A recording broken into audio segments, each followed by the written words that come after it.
Okay, guys, we are back with the Coach Chat podcast. And today, me and Dan are here to talk to you about becoming a digital nomad, leaving the UK, packing our bags, taking our business abroad, how we've done it, why we're doing it, the big influences, the big reasons. Dan, great to have you on again, mate. Great to talk to you about this. Tell us a little bit about where you're going, Dan, and your exciting travels. Yeah, so I'm just kind of dipping my toes in the water at the moment. Maybe about 2 months, I'll be traveling around Bali, Thailand, Vietnam, all these good digital nomad places. Maybe they've been a bit cliched over the years, but I think a lot of coaches, especially in the UK, are still thinking about moving.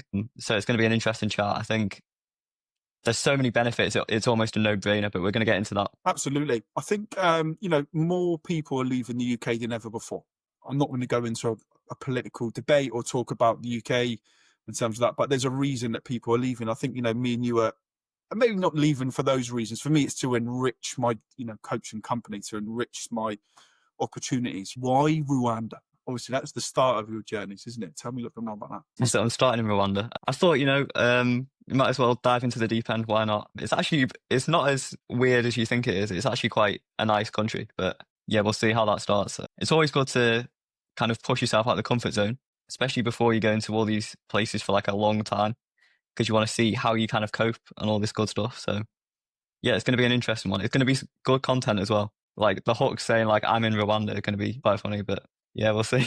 Yeah, absolutely. I went to Kenya a few years ago on a safari, and I can imagine Rwanda's going to have the same sort of vibes, endless amounts of open space. And that leads me into that thing about content creation and being in the right space, the right, being able to dip into levels, in terms of being creative. I feel like the UK is so negative at the moment. Even when you go, I've not had a drink in 170 days, but even when I do go to the pub, everyone just wants to complain about England. It's just the mood is bad, England. And I feel that impacts on me. That's a big part of me going away, is to be excited, is to, when you're in nature, when you're on the beach, when you're in the sunshine all the time. I do feel that not just makes you happy, but makes you more creative. Do you agree, Dan? Is this a big reason for you to go, to sort of like tap into that creative mindset? Yeah, I think that the easiest way to change your results is obviously to change your behavior.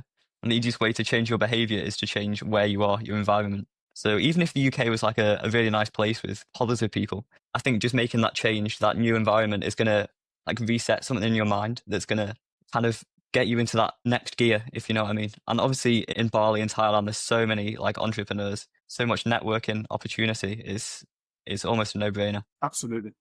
So Rwanda first, and then where you going to after that? Yeah, so I'll be in Bali, I'll be in Bangkok, Chiang Mai, Love Hanoi, Da Nang, Hong Kong as well, I'm thinking of as well. that. Just as something interesting. But yeah, we'll see. What about you? Yeah, so we're hoping to meet up in Bali, aren't we? Maybe do Mount Bator, is it, or something similar, a hike or something. So, yeah, I mean, for me, I'm starting in Spain for 6 weeks. I spend some time with my parents before I move halfway across the world, and it sort of make sure that when you rent your house out, it's quite a scary experience, And I just want to make sure that transition's smooth before I go halfway across the world, and that my wife has a smooth transition to moving over as well. And then Bali, Bali for 2 months, Canggu. And I'm hoping that's where my wife likes, if that makes sense. So part of our big thing was to spend an extended amount of time in, let's say the digital nomad hotspots, Canggu, Chiang Mai, Da Nang, and to see what one my wife likes most, so we can maybe set up shop, maybe stay there a little bit longer. But Dan, you've not been to Bali before, have you? I haven't, no. Yeah. So I went on my honeymoon a few years ago, and that was, when I went to Bali, was the moment the floodlights opened, if that makes sense, where I had the craziest job on the planet. I was stressed. I didn't quite see a future in it. I didn't know what I was going to do. And you're in Bali and you see all the digital nomads sat on their laptop, sat around the pool, in, cafes. And guess what? They're happy. And not just happy, they're dialed in. You can tell from the vibe and the energy in the area that they're enjoying what they're doing. And it was that moment when me and my wife both looked at each other and went, we can do this. It's not like, we want to do it. Everyone wants to do it. It's that difference between a want and a need, isn't it, that we spoke about, but we can do it.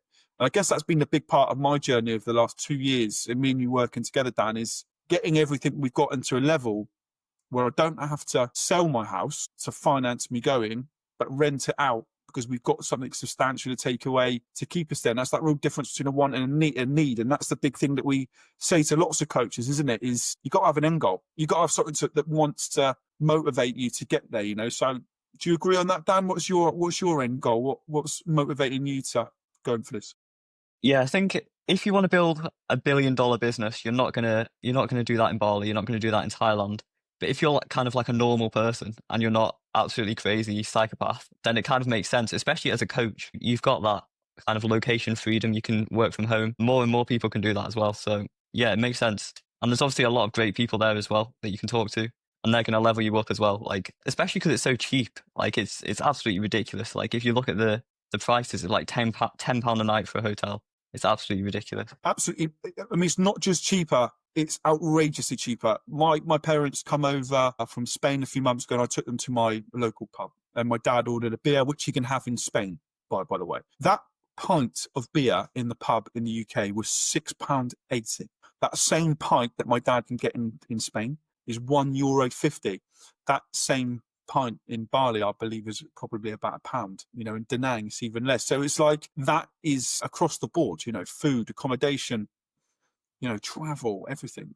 And that's what I can't wait for is knowing it does provide you that opportunity. It gives you that great opportunity for growth as well. We just don't have to worry so much about making ends meet. Don't have to worry about all those things that England is and the UK is honed in on at the moment. So I told you a stat as well, Dan, before I come on. And this is something to think about, is 95% of people in the UK don't leave a 5 mile radius of where they were born.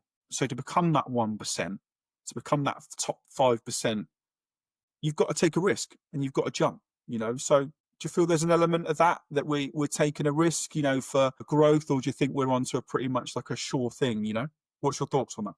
I don't think it's that much of a risk, honestly, because it's so cheap. Like you're going to be spending less than you would be in the UK anyway. So it kind of makes sense, even for a couple of months. If you've got that location freedom, why wouldn't you take advantage of those opportunities, those connections? And if you do like it, you can stay. So Absolutely. it's kind of a different mindset over there as well, because obviously everyone's business, everyone's entrepreneurs. So they've kind of got that growth mindset and they're kind of more positive than people kind of taking you down, and they don't really want to see you succeed in the UK. I think that's something that's only the UK though. I think even in America, they have more like growth mindset where they like seeing people succeed.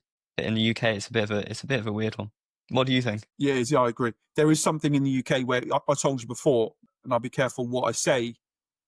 It's interesting to see how many people you leave behind, friends that I grew up with, etc. They don't like to see you succeed. I'm not sure that's replicated across the world, if that makes sense. There's an element of, it's known as social comparison theory, believe it or not, where, keeping up with the Joneses is the expression, but where you compare yourself to others and you don't want them to do well, or you want to compare yourself to others.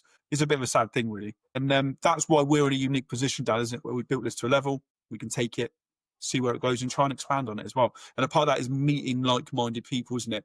And you're going to love Bali, by the way. My best recommendation when it comes to Bali is, I think when everyone goes, they go to Ubud or they go to Canggu, which is obviously amazing. But Uluwatu is breathtaking, absolutely amazing. Definitely recommend that.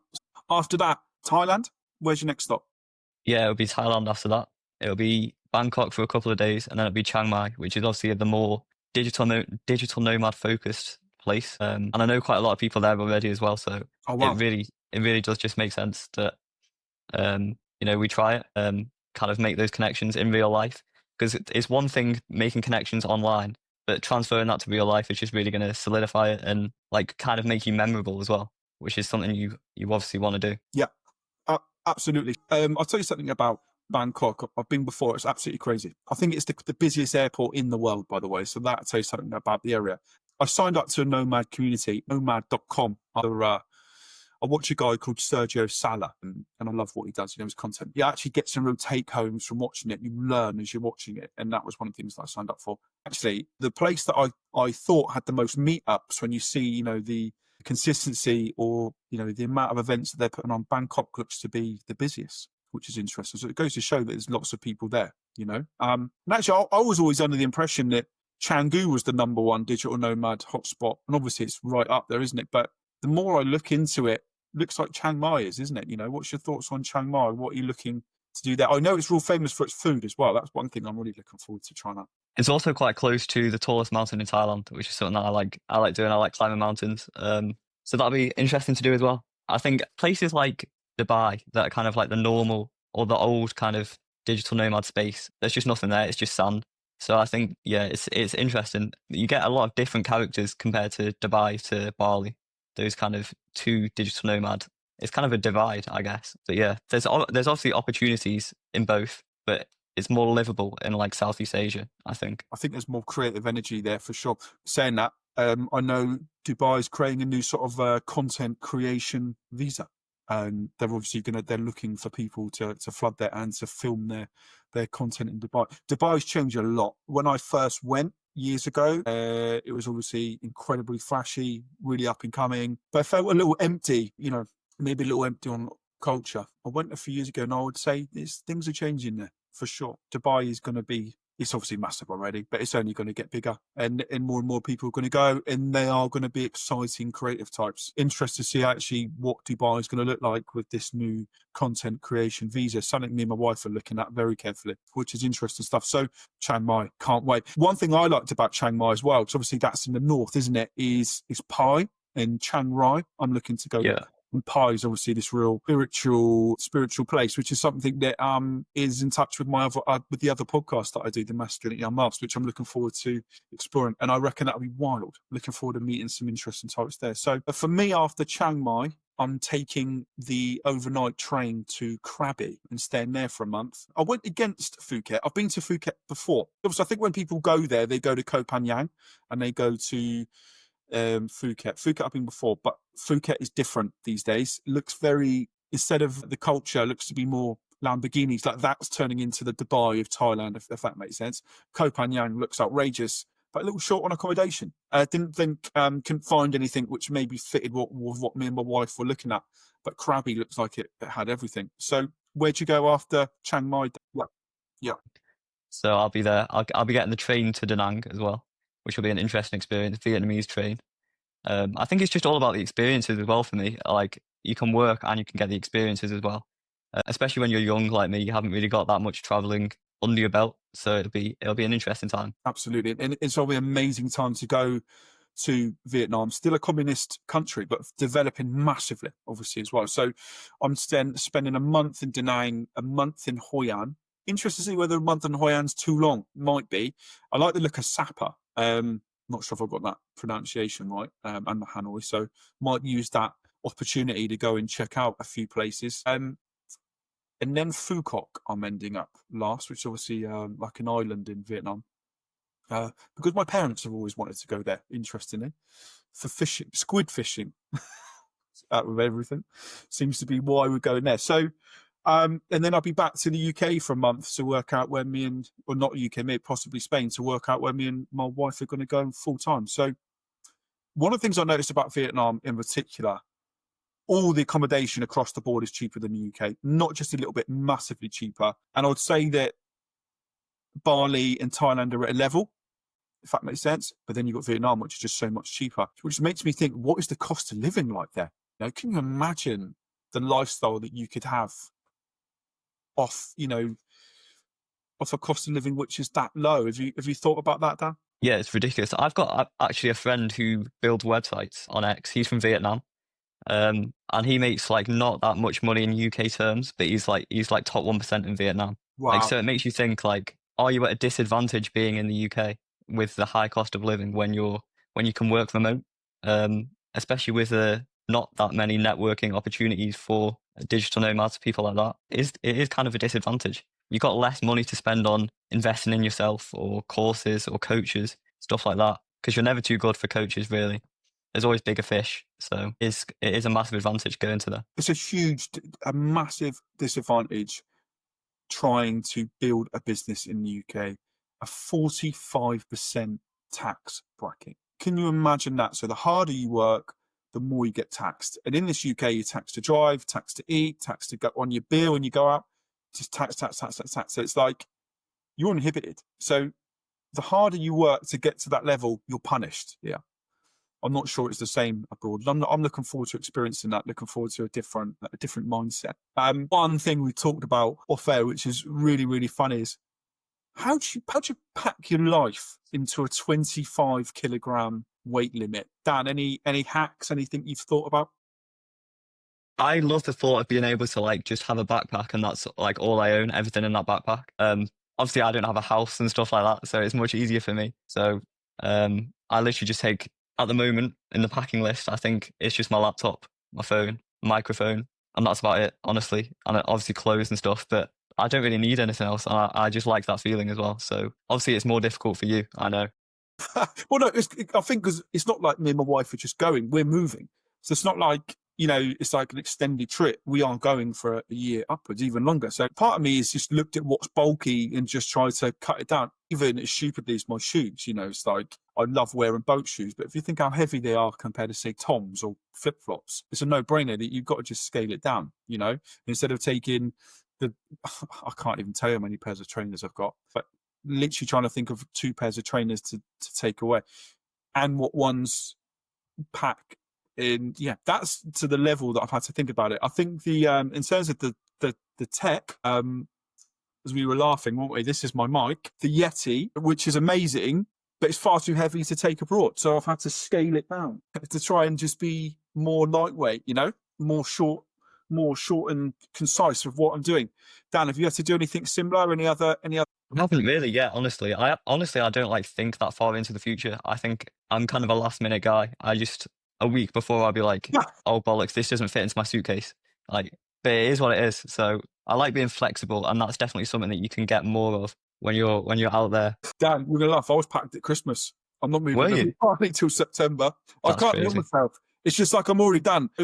In terms of like advice that I've got, and this is not just from moving abroad, but even my job and all that sort of stuff, having to work away a lot, is packing bags, the little cubes and stuff. They're great. In the past, I've tried to use the bags that suck the air out of. It sounds great, but they just don't seem to work. They might work for one trip, but then I feel it takes its added weight, if that makes sense. So definitely the packing cubes and blocks are really useful. I try to pack for a week's worth of clothes, if that makes sense. Right, because you can always wash them when you're there. And one misconception and one word of advice that I give in terms of going to Bali or whatever is you think you've got to take this massive wardrobe of stuff, right? You think you've got to take a jacket, a coat, jeans. You just don't need to take it. Just take a week of clothes. It's so cheap to buy there.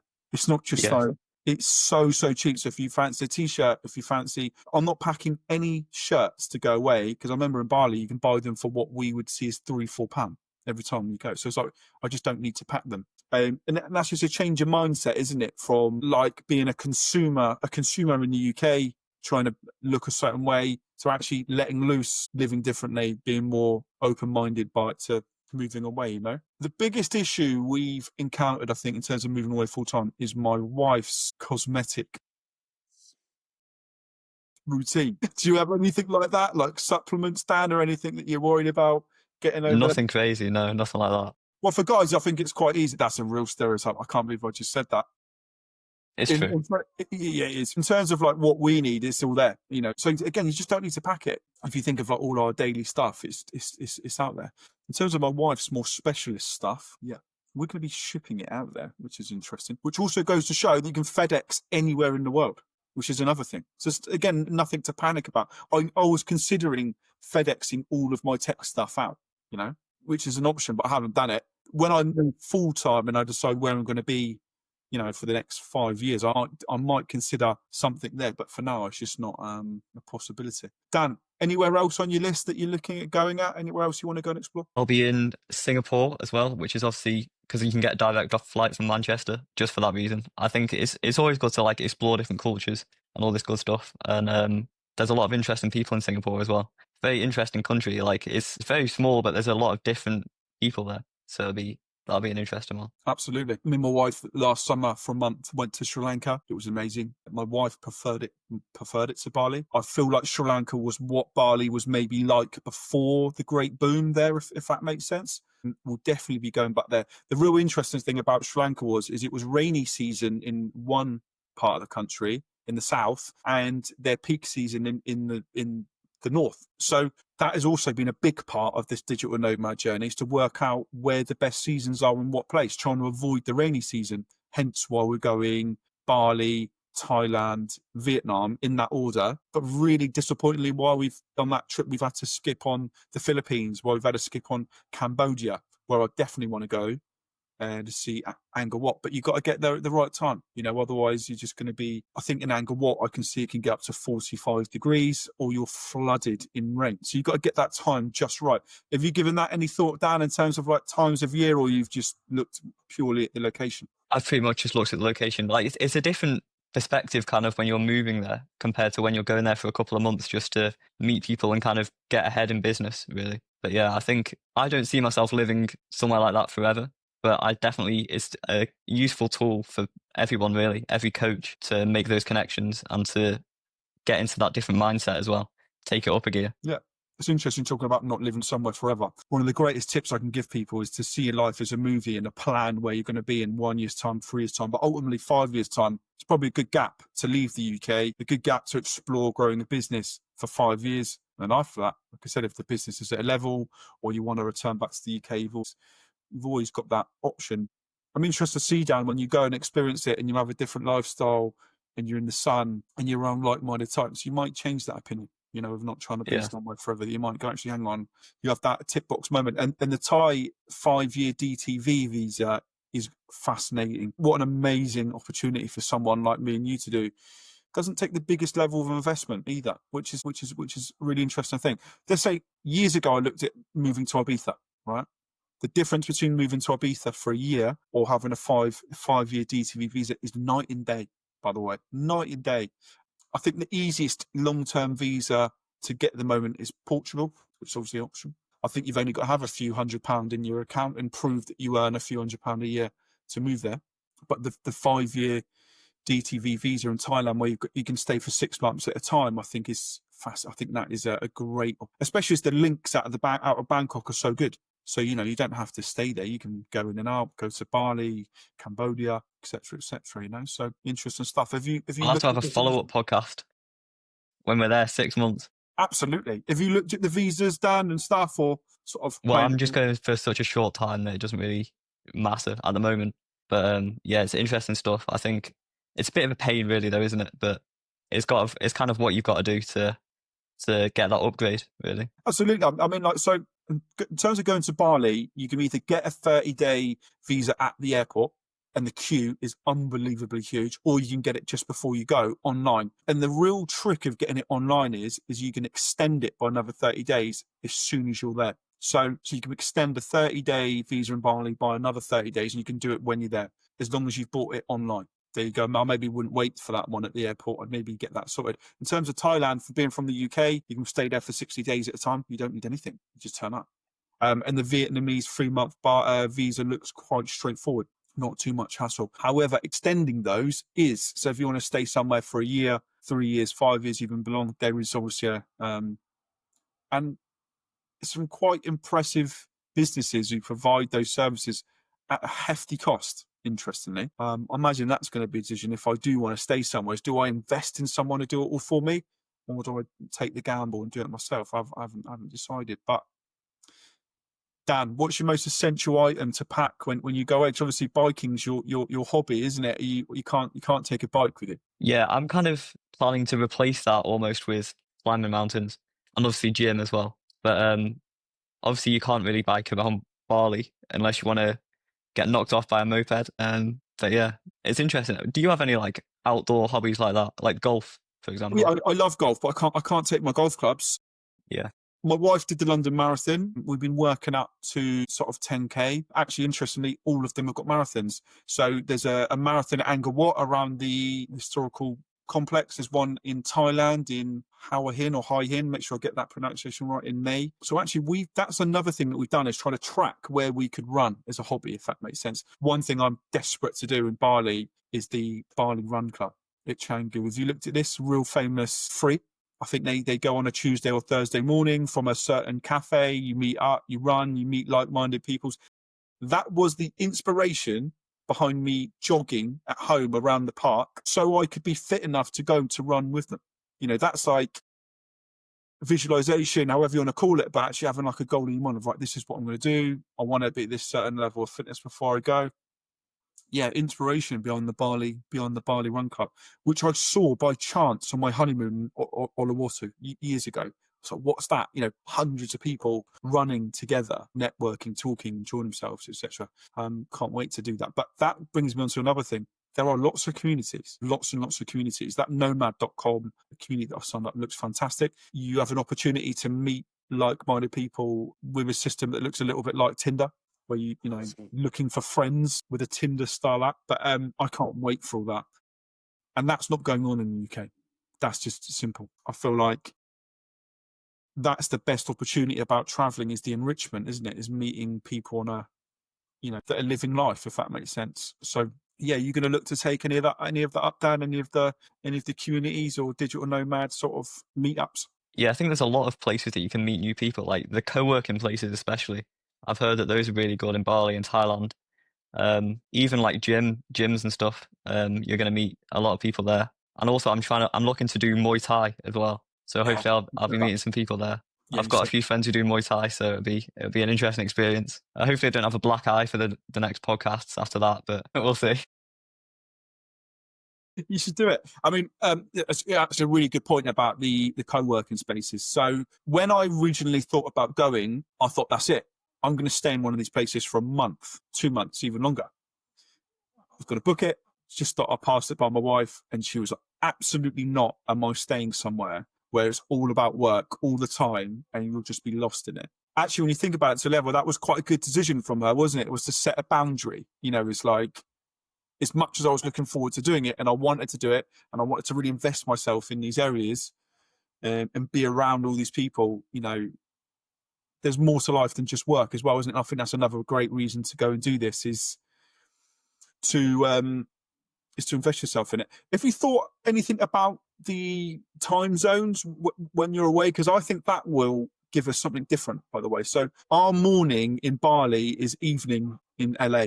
So it gives us the opportunity to tap into a whole different market, if that makes sense. Have you thought Yeah. about that at all? Yeah, I have. Because obviously I have to do some posting and stuff. I can schedule, but I don't really like scheduling because it's obviously it doesn't feel as authentic. And even if I can feel that, I feel like if I can feel that, my audience will be able to feel that eventually. So I think is it 1 o'clock in the UK is about 10 p.m. in Bali.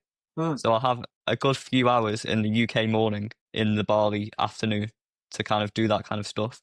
But obviously, I love getting ahead in the morning and getting that work done, which is going to be perfect because most of my clients are going to be asleep in the UK at like 3 a.m. So it'll be perfect, really. Absolutely. I actually think this is a bonus to us, not something to miss out on. If you're working a 9 to 5 and you're trying to, you know, be like, imagine working a 9 to 5 and you work remotely, working in Bali. I think that would be such a headache because you'd have to live on UK times in Bali. That'd be hard.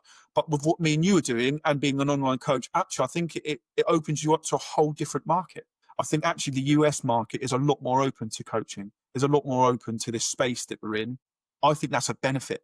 I think that's probably one of the main reasons for us going, actually, is living on a different time zone. And I can't wait. I can't wait. And anything more you want to add? I think you've summed it up very well. No, perfect. I can't wait, Dan. I'm glad that me and you are going on this journey together. And again, we talked about catching up, didn't we? When we're there and after it, you know. So yeah, great stuff. Dan, thanks for joining, and let's catch up in a week or two.